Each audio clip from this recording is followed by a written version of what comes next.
Welcome students. 10th standard students, உங்களுடைய maths public எக்ஸாமை நேற்று ரைட் பண்ணிட்டு வந்தீங்க. கொஷின் பேப்பர் ஈஸியாக டஃபாக மீடியமானு கமெண்ட் பண்ணுங்கள். இந்த வீடியோவில் பார்த்தீங்கன்னா ஒரு முக்கியமான அப்டேட்டை தான் பார்க்க போகிறோம்.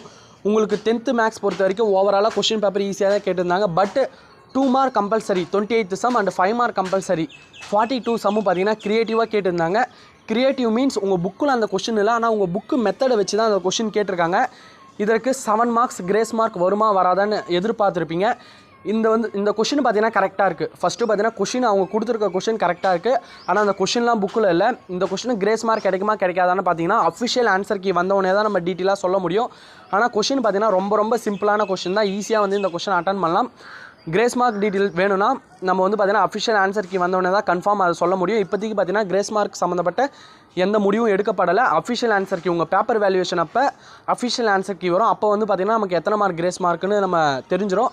இந்த வீடியோவுக்கான ஃபுல் வீடியோ லிங்க் பார்த்தீங்கன்னா நம்ம சேனல் நேம் கீழே கொடுத்துருக்கேன். அதில் இன்னும் டீட்டெயிலாக எக்ஸ்பிளைன் பண்ணியிருப்பேன். அந்த வீடியோவை போய் பாருங்கள். அந்த வீடியோ பார்த்தீங்கன்னா உங்களுக்கு ரொம்ப யூஸ்ஃபுல்லாக இருக்கும். மறக்காமல் சப்ஸ்கிரைப் பண்ணி வச்சுக்கோங்க. தொடர்ந்து சப்போர்ட் பண்ணுங்கள். கிரேஸ் மார்க்ஸ் டீட்டெயில் கிடச்சதுன்னா நம்ம சேனலில் பார்த்தீங்கன்னா உடனே அப்டேட் பண்ணிவிடுவோம். அதனால் மறக்காமல் சப்ஸ்கிரைப் பண்ணி வச்சுக்கோங்க. Thank you students.